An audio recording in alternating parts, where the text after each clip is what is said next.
What the haters talking about?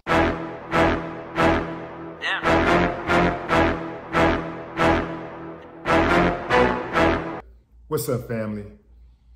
Artist, comedian, actress, all-out entrepreneur, B. Simone was recently on the GETO Boys Reloaded podcast, and she reiterated that she does not date guys who have a 9-to-5. She's not interested in those type of guys at all. She's vehemently against dating those type of guys. So I pried. I wanted to know why. Why? What's wrong with a guy who works a 9-to-5, you know? There's an old saying, an honest day's work for an honest day's pay, right? Or an honest day's pay for an honest day's work, however you want to put it. Now, B. Simone came under attack. I mean, a vicious attack by many people on my Instagram and the GETO Boys' various social media pages. So I wanted to get your thoughts on this. She said that she won't date a guy with a 9-to-5. She's not interested in those type of guys. But then she said something later that perhaps clarified her position. Let's start with what she said about not dating 9-to-5ers and how she worked it into her comedy routine. She says when she does her shows, she always has this segment where she asks the crowd, how many people out there have a 9-to-5? And she says, everybody claps.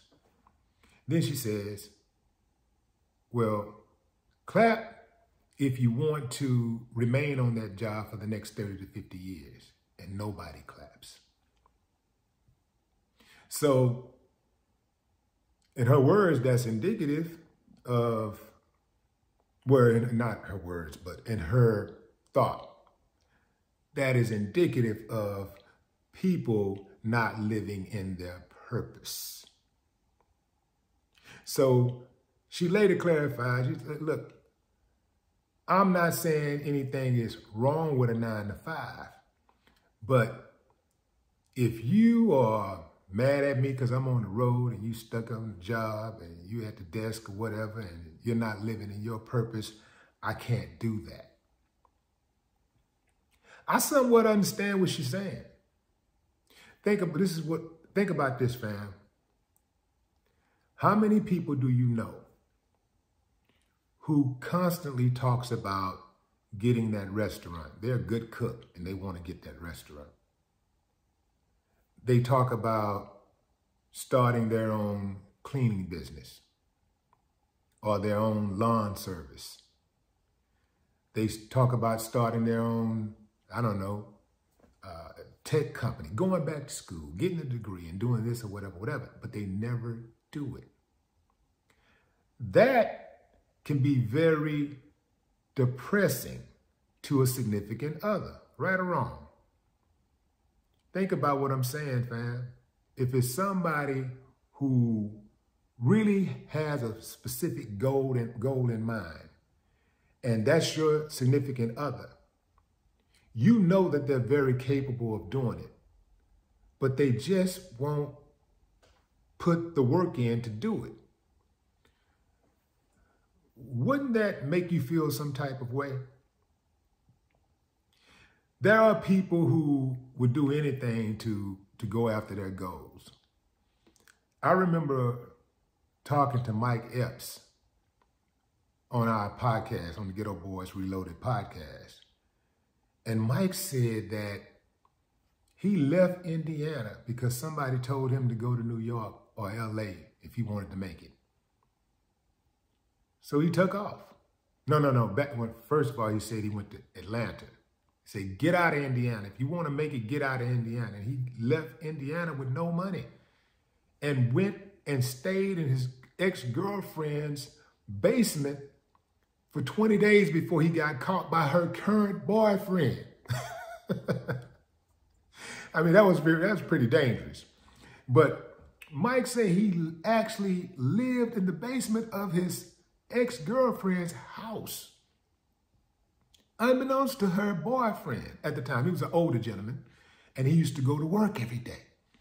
So Mike said he would just lay low until he'd go to work, and then he'd come out, you know, and do his thing, you know, watch TV, get some food or whatever, make some noise. But on one particular day, the guy didn't go to work. And Mike said he came through with his drawers on and walking through the kitchen. And the dude was in the kitchen doing something. And he was like, man, what the hell are you doing in my house? If you want to listen to the rest of the story, you can go to the Ghetto Boys podcast.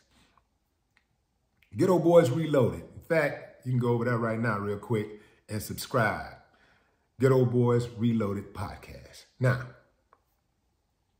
Mike also talked about going to New York with $1,500 to his name and, you know, living in some roadside motel, didn't know anybody, but just trying to make it.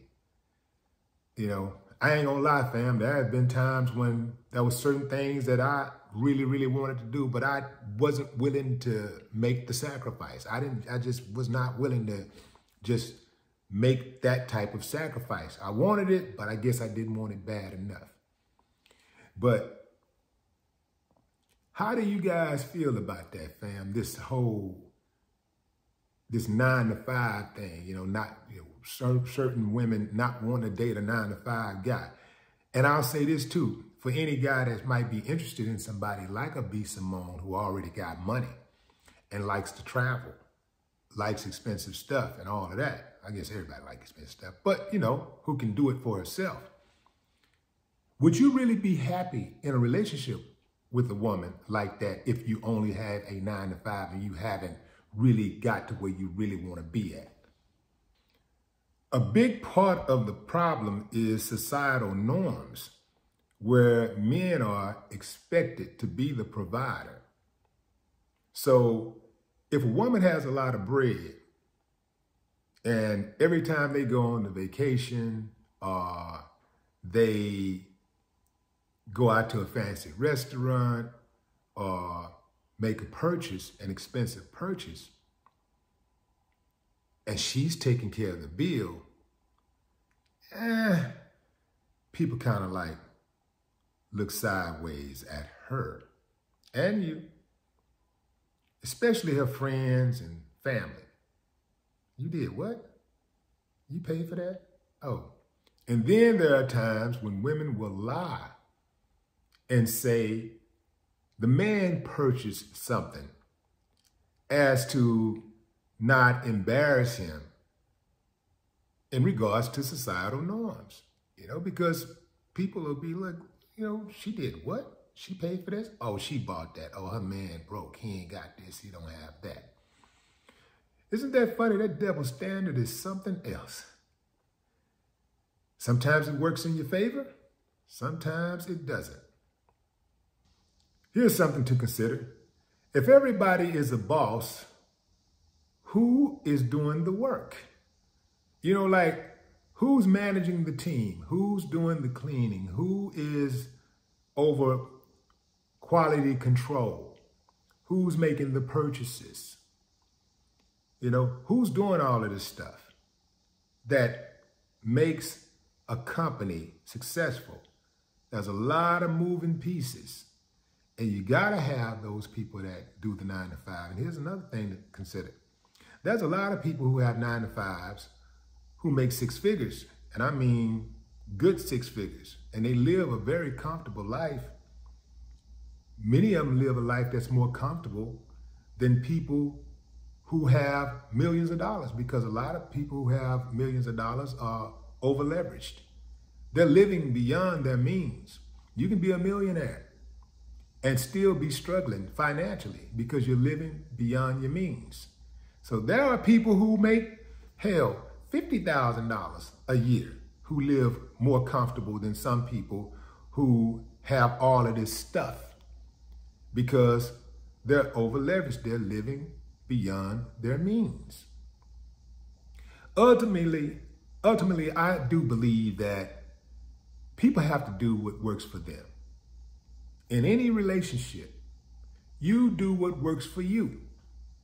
If you want to work a 9 to 5 and you don't want the responsibility of dealing with health care and taxes and managing employees and rent and all this type of stuff, hey fam, get that 9 to 5 and live your nice, quiet, comfortable life.